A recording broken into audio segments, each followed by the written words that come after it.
talking about finding your root cause. It's talking about that search for your root cause. We've seen a lot of chatter about it in the Facebook group, which we appreciate. I love that you feel comfortable enough to come in there and ask questions. And I just wanted to come in here and drop some suggestions, some things that helped me get through this part of my journey. Finding your root cause or going on that quest for your root cause actually put me in a state of limits. Okay, so I was wanting to know what caused this. And instead of focusing on healing, I started focusing on all the things that may have got me to Hashies, which is not a bad thing. I'm glad that I think I know where it came from. But it did prevent me from starting my healing phase because my focus was more on the finding something than solving what was put in front of me. So the first thing that I want to talk about is like basically when our focus is on root cause, it discounts the other work that we're doing along the way. And so, when most people with Hashimoto's that assume that there was one singular event that got them there. And that's usually not the case. With autoimmune disease, we know that it can be attributed to multiple causes. It's a perfect storm. There's usually a genetic predisposition. My father had Parkinson's disease. There's usually stress that's going on. And then there could be bodily things going on, right? So there could be so many things, environmental things going on, that it's the perfect storm, and it can turn that genetic predisposition on. Come to find out, while my father did have Parkinson's, I did have a very stressful later teen, early 20 years. I also ended up finding out that I tested positive for chronic Epstein-Barr virus, which means I had mono at some point that I didn't know about. And so all of those things probably contributed to the fact that I ended up with Hashimoto's.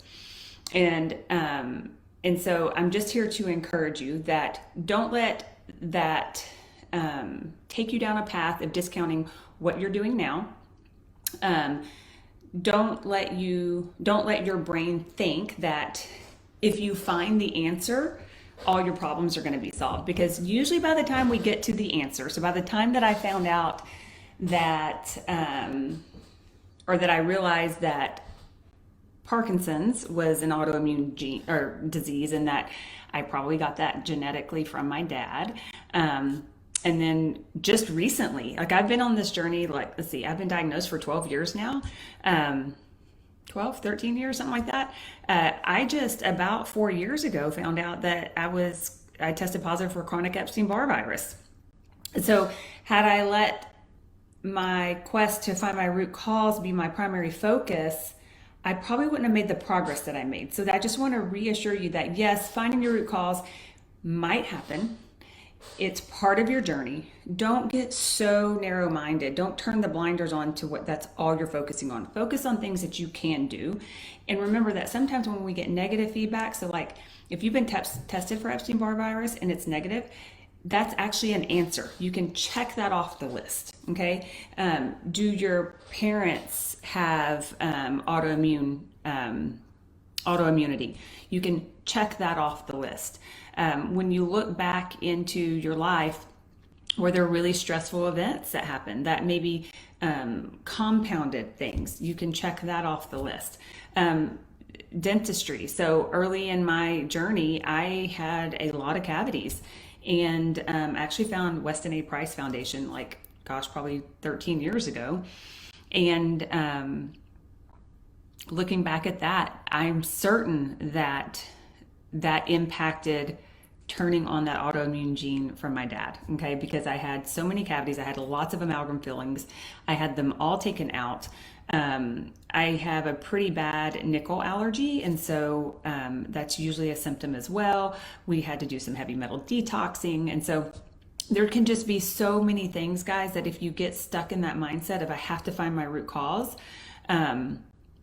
all the time, it prevents you from moving forward. It can prevent you from making progress. It stalls the progress that you could be making moving in the other direction. And so I just want to encourage you that find the small tasks that you can do today that you know will make a difference, okay? The little things. So many of these root cause you see are associated with really strict protocols. So strict that people can't stick to them. They fail to complete whatever protocol, whether it's a strict AIP or a strict elimination diet. And that creates just a vicious cycle of shame, of apathy, of hopelessness, that you'll never know the real reason why, that you can't complete these programs that ask so much of you. And then it almost makes your disease process, your disease journey worse, because it's almost like how we always yo-yo diet to lose weight. Well, we yo-yo in this bubble of getting healthy for our autoimmune disease, or trying to find the answer for it. And so I want you to stay out of that and find small things that you can change that make you feel better, that work for your body, okay? And where did I start with that? For me, it was simply running some blood tests, I was also hypothyroid, so getting my hypothyroid under control, checking all of my lab work. My vitamin D was super low. My inflammation levels were off the charts. Even my sex hormones were off, but I knew that I had an unstable foundation in my health. And so I started working on how can I make all of that better. And usually inflammation is the root cause. There's something causing inflammation in my body. But I could look at my life and I knew there were so many places. I was chronically dehydrated. I wasn't sleeping. I definitely didn't have a good circadian rhythm. I had stress really bad. So these are all not easy. They're not easy. They're simple things that you could probably pinpoint right now and say, let me get this in order and let's see what my body does. You're probably going to feel a little bit better. And then as you feel a little bit better, you can say, okay, what's the next step that I can take so that I can feel even better? And my next step was going gluten-free. And I did that for a while. And then I started I hit a wall. And so what was the next thing that I did? I was like, okay, I went gluten-free. Now I'm going to try dairy-free. And so I just started stacking small things on top of each other instead of feeling like I had to go all in all at one time. And that is what helped me stay consistent. It helped me find the answers I needed. It helped me find what my body was responding to, and eventually heal. Now, it took me a solid 7 years to get into remission.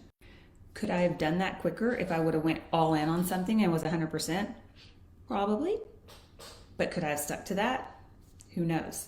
And so I'm just going to encourage you that the ultimate goal here for you is to feel better, is to do things for your body that allow you to heal, to allow you to live your life on the daily basis.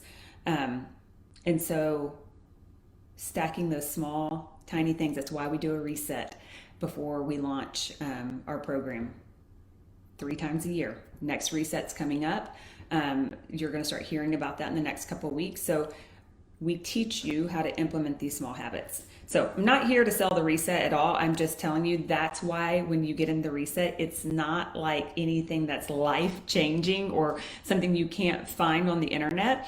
It's a very simple task because truthfully, your healing journey should be simple tasks that we stack on top of each other over and over and over and over again. We're going to trip up. We're going to get back up, and we're going to do it over and over and over again. So I just want to encourage you guys. Everybody has a root cause. I hope that you find it, but I don't want you to get discouraged. If you don't know what it is, don't get so focused on that you forget all the healing you could be doing while you're finding your root cause. Okay, so if this was helpful, guys, leave me a thumbs up in the comments. And if you have any questions, feel free, ask away. I want this to be an open forum. I want to provide value for you. I want to make sure that when you come to this Hashimoto's group, that we're a positive group, that we're helping you find your way, and that you feel comfortable here asking questions. And as always, I want to make sure that the Monday Lives are stuff that actually help you in your journey. So like I said, I'm here, your biggest advocate. I want you to find your root cause, but I don't want you to get lost in the process. So if you have a question on where you need to start, let me know. We're happy to help. All right, guys, thanks for being here.